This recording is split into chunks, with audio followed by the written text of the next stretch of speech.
నీకు ఏమైనా ఇస్తే నేను ధన్యుణ్ణి. ఎంత అదృష్టమయ్యా ఇవాళ నాది, నువ్వు వచ్చావు, నీకేం కావాలి చెప్పు, నేను ఇచ్చేస్తాను అంటే పుచ్చుకునేవాడు ఉంటాడు, పుచ్చుకోనివాడు ఉంటాడు. పుచ్చుకోనివాడు ఒకటి మీ దగ్గర పుచ్చుకున్నాడు అనుకోండి, ఇప్పుడు మీ జన్మ ధన్యమైందని గుర్తు. శంకర భగవత్పాదులు వెళ్ళి ఒక ఎండు ఉసిరిక పుచ్చుకున్నారు. ఎవరు ధన్యులయ్యారా? ఆయన ధన్యుడయ్యారా?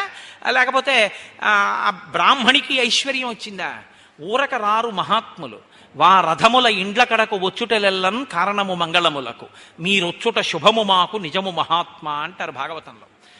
ఈశ్వరుడు ఎప్పుడైనా జ్ఞాపకం పెట్టుకోండి, అనుగ్రహించాలనుకునే ముందు చాలా గొప్ప కోరిక ఏదైనా వాళ్ళకి తీర్చాలి అనుకుంటే తన ఎందు విపరీతమైన భక్తి ప్రపత్తులు ఉన్నవాడు అనవసరంగా ఎప్పుడూ ఎవరి దగ్గరికి వెళ్ళి ఏది చెయ్యి చాపి యాచించని వాణ్ణి మీ దగ్గరికి వచ్చి మీరు పెట్టింది తిని మీ దగ్గర మంచినీళ్లు తాగి మీ దగ్గర ఏదో ఉపకారాన్ని పొందక తప్పనిసరి పరిస్థితుల్లో పొందేటట్టుగా చేస్తాడు. ఎందుకు చేస్తాడో తెలుసా అండి? అనుకోకుండా వస్తాడు ఆయన. వచ్చి చాలా దాహంగా ఉంది అయ్యా, కాసిన మంచినీళ్ళు ఇవ్వండి అంటాడు. మీరు ఆయనకి మంచినీళ్ళు ఇచ్చిన దానికి ఈశ్వరుడు పొంగిపోతాడు. నన్ను నమ్ముకున్న వాడికి ఇంట మంచినీళ్లు దొరికాయి అంతే, 7 తరాల ఐశ్వర్యం ఇస్తాడు. ఏదో ఇవ్వాలంటే ఈశ్వరుడు తాను పుచ్చుకోవడం కాదు, తనని నమ్ముకున్న మహాభక్తుణ్ణి పంపిస్తాడు. అది పాత్రత. ఆ చేతిలో పడిందనుకోండి మీ ద్రవ్యం, మీ సంపత్తి ఏదో ఆయన ఉపయోగానికి పనికొచ్చింది. ఓ గ్లాసుడు మంచినీళ్లు మీ ఇంట్లో ఆయన తాగారు. ఓ రోజు వచ్చి ఆయన మీ ఇంటి అరుగు మీద కూర్చున్నారు. ఆయన మీ ఇంట్లో ఉండి అబ్బా చాలా సంతోషంగా ఉందండి అన్నారు. అంతే. ఇప్పుడు ఎవరు సంతోషిస్తారో తెలుసా అండి? మీరు యజ్ఞం చేస్తే సంతోషిస్తాడో లేదో తెలియదు, కానీ దీనికి మాత్రం ఈశ్వరుడు పరమ ప్రీతి చెందేస్తాడు. ఇది పాత్రత. ఇది అక్కడ పెట్టింది 1000 రూపాయలే, ఇక్కడ పెట్టింది 1000 రూపాయలే ఉండొచ్చు. అక్కడ పెట్టింది అంటే నా ఉద్దేశం ఎవరినో ఉద్దేశించి నేను ఈ మాట అంటలేదు. కానీ ఒక శంకర భగవత్పాదుల చేతిలోకి ఒక ఎండు ఉసిరికాయ పడ్డానికి ఇంకొకళ్ళకి 10,000 రూపాయలు ఇవ్వడానికి తేడా లేదండి. చాలా తేడా ఉంటుంది రెండింటికి. పాత్రత చెయ్యటువంటిది. అది ఎప్పుడు ఇలా చాపి ఎరగని చెయ్యి, అది పుచ్చుకోదలాగా, దానికి అలవాట్లేదు, అది ఇలా చాపది అరగదేది. అటువంటి చెయ్యి పుచ్చుకోవలసి వచ్చింది. ఈశ్వరుడు ఆ పరిస్థితిని సృష్టించాడు. పుచ్చుకుంటే తప్ప నడవని స్థితి ఆయనకి. అందుకని పుచ్చుకున్నాడు. గ్లాసుడు మంచినీళ్ళు పుచ్చుకున్నాడు. పుచ్చుకోకపోతే ఆయన ప్రాణం పోతుంది. తాగాడు. మంచినీళ్లు మీ ఇంట్లో తాగాడు. ఈశ్వరుడు మీకు 7 తరాలకి సరిపోయే ఐశ్వర్యం ఇచ్చేస్తాడు. మీరు ఆయననే తిరస్కరించారు. మంచినీళ్ళ మజ్జిగ వెళ్ళమనన్నారు. ఉత్తర క్షణంలో ఐశ్వర్యం భ్రష్టమైపోతుంది. జ్ఞాపకం పెట్టుకోండి. వ్యతిరిక్త ఫలితం కూడా అలాగే ఉంటుంది. మహాత్ముల మనసు సంతోషించినా అంతే, మహాత్ముల మనసు ఖేదపడినా అంతే. కాబట్టి ఇప్పుడు అంటున్నాడు, ఈ ఖేదపడుతుందేమో అన్న కోణాన్ని విస్మరించాడు. నీ వంటి పాత్రత కలిగిన వాడు నా ఇంటికి వచ్చాడు, నా భాగ్యం కదూ, ఏమి ఇమ్మంటావు చెప్పు, నేను ఇచ్చేస్తానంటున్నాడు.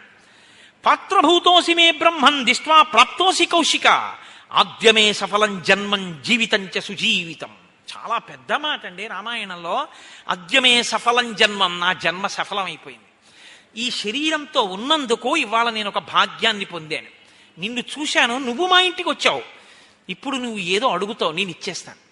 చాలు. ఈ శరీరంతో ఉన్నందుకు ఈ చేత్తో నేను ఇస్తున్నాను అని ఇవ్వగలుగుతున్నాను. ఇంకింతకన్నా నాకేం కావాలి? నా జన్మ సఫలమైపోయింది. నేను ఇప్పుడు ఇంట్లో లేను, క్షేత్రంలో ఉన్నాను. ఎందుకో తెలుసా? నువ్వు ఎక్కడికొచ్చావో అక్కడికి నీ తపశ్శక్తి వల్ల నీ క్షేత్రం అవుతుంది. కాబట్టి నా ఇల్లు క్షేత్రమైంది నీ వల్ల. మహానుభావ, నా అదృష్టం, నీకేం కావాలి చెప్పు, నేను ఇచ్చేస్తానన్నాడు. ఏమైనా మాట్లాడుతున్నాడా విశ్వామిత్రుడు? ఇది ఇద్దరికీ తేడా. చెప్పని అని వింటున్నాడు.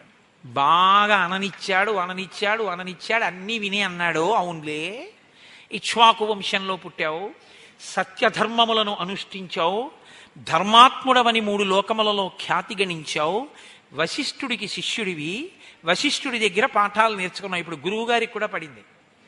ఎందుకంటే ఇప్పుడు కాదన్నాడు అనుకోండి, ఆ గురువుగారి పేరు పోతుంది. ఇదా నువ్వు నేర్పింది? ఇస్తాను అని అడగకుండా ఇస్తానని అడిగిన తర్వాత నేను ఇవ్వనంటే చెప్పిన గురువుగారు ఏమైపోతారు? ఇవ్వను అని దశరథుడు అంటే గురువుగారు జోక్యం చేసుకోవాలి వశిష్ఠుడు. ఇది విశ్వామిత్రుడు మాట్లాడితే అలా ఉంటుంది. ఎంత గొప్పగా నేను అదే మీతో మనవి చేసింది. వాక్ అంటే ఎలా ఉంటుందో రామాయణం చెప్తుంది. అందుకే జిహ్వాగ్రే వర్తతే లక్ష్మి, జిహ్వాగ్రే మిత్రబాంధవాహ, జిహ్వాగ్రే బంధనం ప్రాప్తి, జిహ్వాగ్రే మరణం ధ్రువం.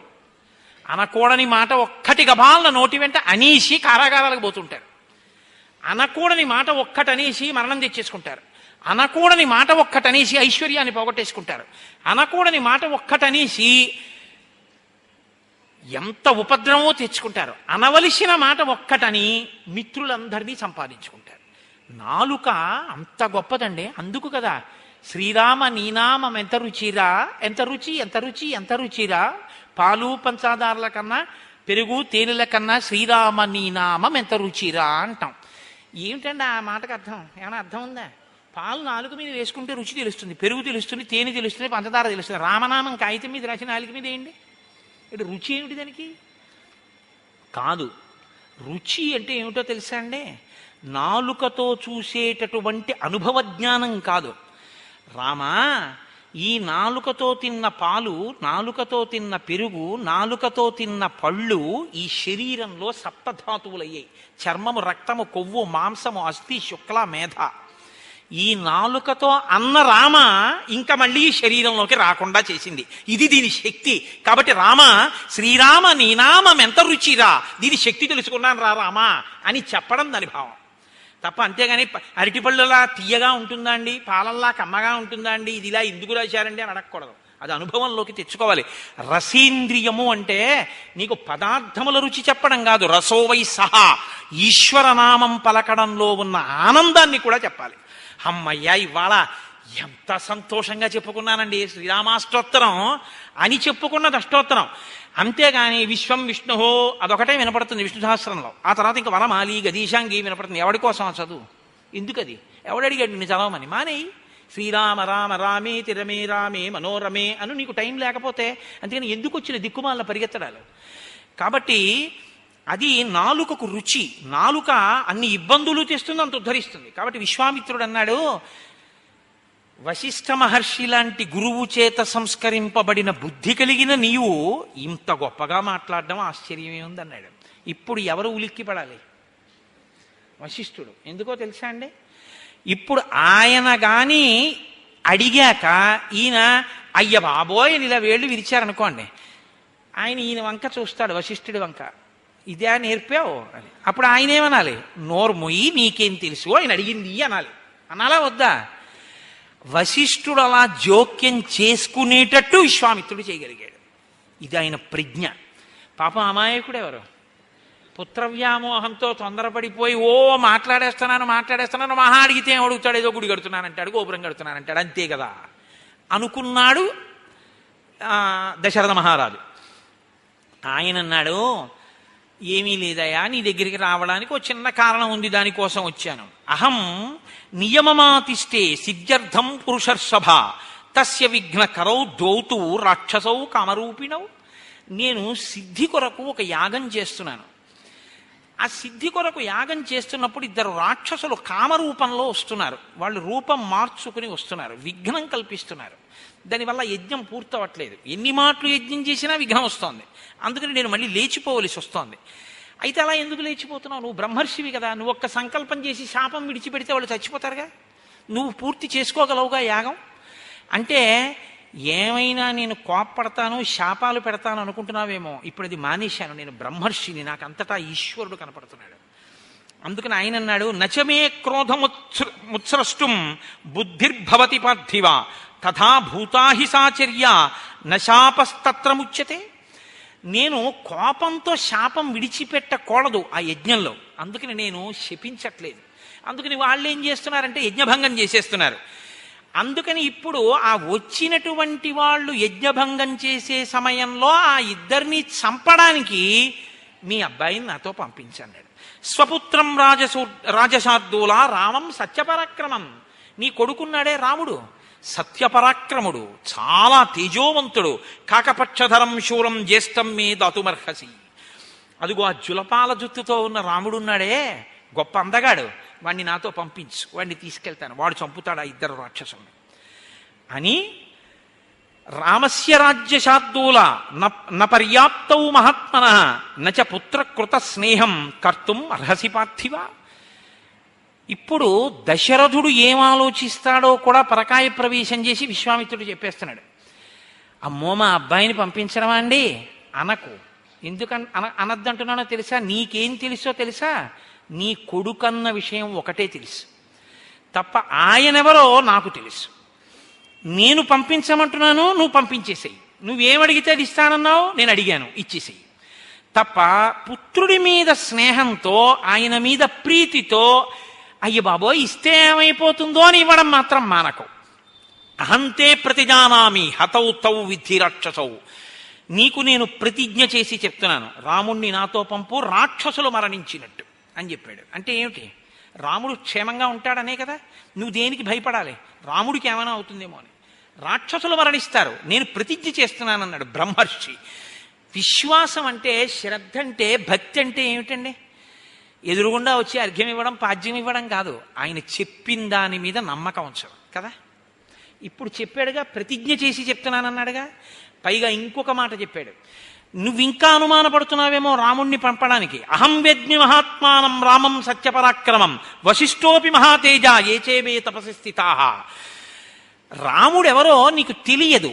తెలియక నువ్వేమనుకుంటున్నావంటే, పిల్లాడు నా కొడుకు, వాడేమిటి రాక్షసుల్ని చంపడం ఏమిటి, పంపడం ఏమిటి, బాబోయ్ అటు దిటైతే అని అమంగళాన్ని ఆలోచిస్తుంది. ఇది ఎందుకు ఆలోచిస్తుందని విశ్వామిత్రుడు చెప్పగలిగాడో తెలుసా అండి? నేను అందుకే మీతో మనవి చేశా, రామాయణం మనస్తత్వ శాస్త్రము అని. మీకు ప్రీతి ఎక్కువ అయిపోతే అమంగళాన్ని అది భయపడుతుంది. బాగా గుర్తుపెట్టుకోండి. నా కొడుకు మీద నాకు విపరీతమైన ప్రీతి అనుకోండి, 8ంటికి రావలసిన వాడు 8:45 అయిపోయినా రాలేదనుకోండి, వీడిని సైకిల్ స్పీడ్గా తొక్కద్రా, బ్రేకులు సరిచేయించుకోరా అంటే ఆ బ్రేకులు సరిచేయించుకోడు, స్పీడ్గా తొక్కుకొచ్చేస్తాడు. ఈ మధ్యన ఎక్కడేమో పెద్ద గొయ్యి తవ్వారు, అది కప్పట్లేదు, వీడు అటువైపు నుంచే వస్తాడు, ఏమైందో ఏమో అంటాడు. ఆ గోతులో పడిపోయాడో, కింద పడిపోయాడో, కాళ్ళు విరిగిపోయాయో, చేతులు విరిగిపోయాయో, హాస్పిటల్కి తీసుకెళ్లారో అనలేడు. మనసు అంగీకరించాక ఏమైందో ఏమో అంటాడు. అంతేగాని మాస్టర్ బహుశా 9 వరకు కూడా లెక్కలు నేర్పుతున్నాడు, ఉత్సాహంగా నా కొడుకు వింటుంటాడు అంటాడేమిటి? అతి ప్రీతి అమంగళాన్ని ఊహించి భయపడుతుంది. కాబట్టి ఇది కనిపెట్టాడు. లేక లేక పుట్టిన పిల్లలు కదండి, బెంగ పెట్టుకుని పంపిస్తే ఏమైనా అయిపోతాడు అనుకుంటున్నావేమో, అలా బెంగ పెట్టుకోకు. అహం వేద్మి మహాత్మానం రామం సత్యపరాక్రమం. రాముడు సత్యపరాక్రముడయ్యా, రాముడెవరో నాకు తెలుసు. నువ్వు అలా అంటున్నావు, కానీ నువ్వు అనుకున్నది నిజమని ఎలా అనుకుంటాను అంటావేమో. వశిష్ఠోపి మహాతేజాయేచే మే తపసి స్థితాః. నాకెంత తెలుసో వశిష్ఠుడికి అంత తెలుసు. అడుగు, నీ కొడుకేనో లేకపోతే ఇంకేమన్నానేమో రాముడు అడుగు, చెప్పేస్తాడు వశిష్ఠుడు.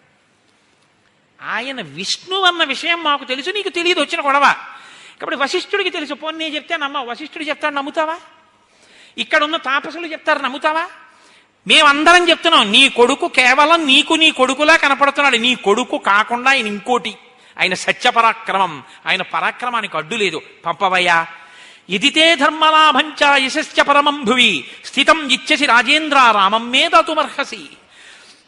నువ్వు రాముణ్ణి నాతో పంపావా, భూమి మీద ధర్మం నిలబడుతుంది, ఆయనకి అపారమైనటువంటి కీర్తి కలుగుతుంది. రాముడు ఎన్నిటిని పొందుతాడో నాతో వచ్చిన తర్వాత నువ్వు చూద్దువుగనివి, పంపించు.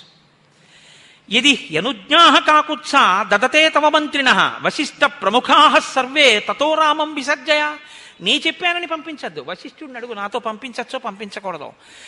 విశ్వామిత్రుడితో పంపించడానికి అడ్డేమిటండి అని నీకు అనిపిస్తే అప్పుడు పంపించు.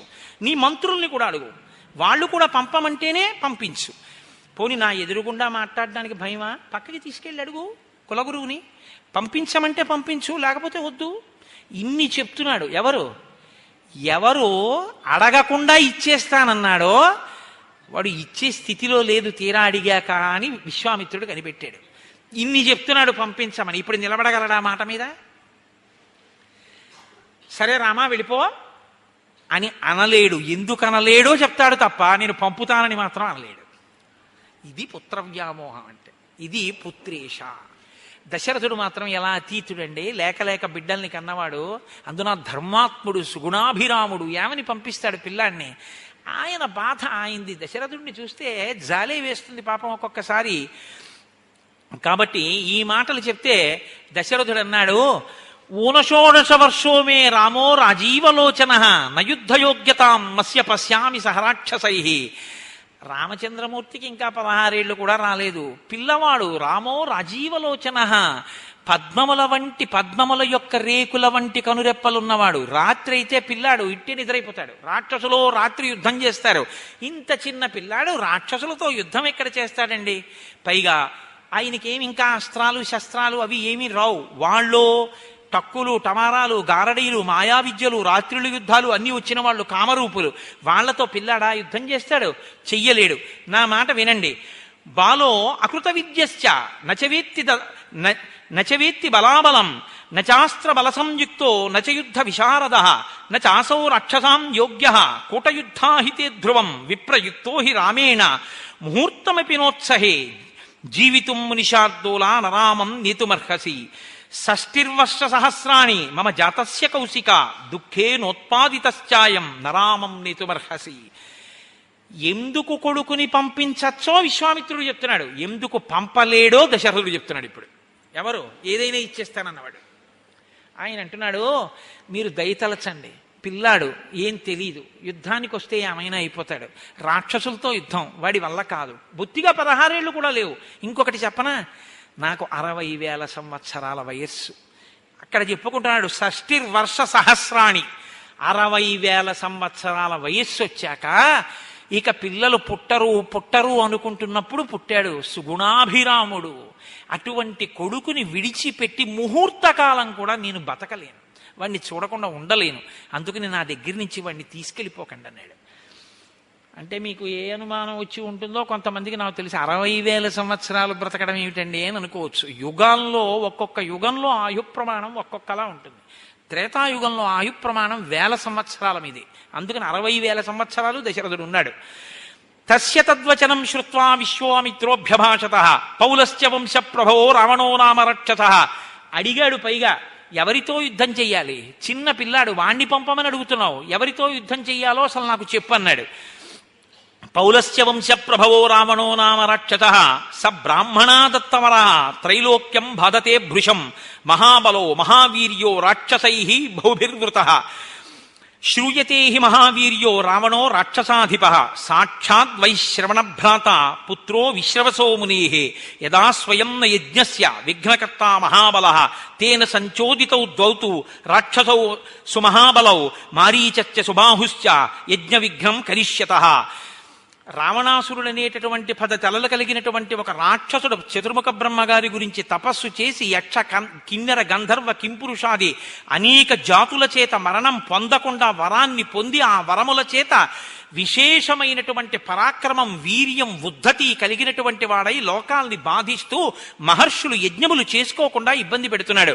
అటువంటి వాడు ఇవాళ తానే స్వయంగా వచ్చి నా యజ్ఞాన్ని విధ్వంసం చెయ్యకపోయినా మారీచుడు సుబాహుడు అనేటటువంటి 2 రాక్షసుల్ని తన పనుపున పంపి నా యజ్ఞాన్ని భంగం చేస్తున్నాడు. వాళ్ళని చంపడం కోసం రాముణ్ణి తీసుకెడుతున్నానన్నాడు. ఉన్నవాడు ఉన్నట్టు ఇంకా కింద పడిపోయాడు దశరథుడు. అసలు నేను వస్తానన్నాను, ఇప్పటిదాకా నా సైన్యంతో వస్తానన్నాను, నేను యుద్ధం చేస్తానన్నాను, నేను కూడా రానన్నాడు. నా వల్ల కాదు. రావణాసురుడి పనుపున వచ్చినటువంటి రాక్షసులతో యుద్ధమా? నా వల్ల అవుతుందా? ఈ సైన్యం నిలబడుతుందా? నేను నా సైన్యమే నిలబడవు, ఇక రాముడు నిలబడతాడా? ఇక మీరు అడగవద్దు, నేను ఇవ్వను, నేను పంపనన్నాడు. అన్న తరువాత చూశాడు విశ్వామిత్రుడు. ఆయన ఎక్కువ మాట్లాడాడుగా. ఆయన అన్నాడు, యదీతంతే క్షమం రాజన్ గమిష్యామి యథాగతం విద్యా ప్రతిజ్ఞ కాకుత్సా సుఖీభవ సబాంధవ అన్నాడు. హో, ఇన్ని చెప్పినా నీ కొడుకుని పంపించావు.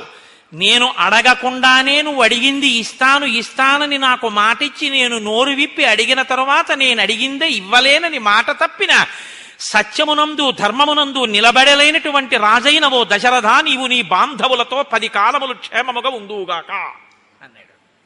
ఇప్పుడు శపించలేదు, ఆశీర్వచనం చేశాడు. ఎందుకు? అంత గొప్పవాడివి కాబట్టి, మాట మీద నిలబడలేని వాడివి. ఇంకింతకన్నా బాధ ఇంకోటి ఉంటుందండి అని తిరిగి వెళ్ళిపోతూ వశిష్ఠుడి వంక చూశాడు. చెప్పానుగా విశ్వామిత్రుడు మాట అంటే ఎలా ఉంటుందో. ఇప్పుడు వశిష్ఠుడు అన్నాడు, ఆయనకి కోపం వస్తే విశ్వామిత్రుడంటే సామాన్యుడేం కాదు, మహానుభావుడు. ఆయన గాయత్రీ మంత్ర ద్రష్ట. భూమి అంతా కదిలిపోయిందిట. 33 కోట్ల మంది దేవతలు భయపడ్డారు ఆయన ఏ వాక్కు విడిచిపెడతాడోనని. అప్పుడు వశిష్ఠుడు అన్నాడు, ఇక్ష్వాకూణాం కులే జాతః సాక్షాత్ ధర్మయువాపరః ధృతిమాన్ సువ్రతః శ్రీమాన్ నధర్మం హతుమర్హసి. ఏమనుకుంటున్నావయ్యా దశరథ మహారాజా, విశ్వామిత్రుడంటే ఈయన సామాన్యమైనటువంటి వాడు కాడు, సాక్షాత్ ధర్మ ఇవాపరః. ఆయన రాశీభూతమైనటువంటి ధర్మస్వరూపం.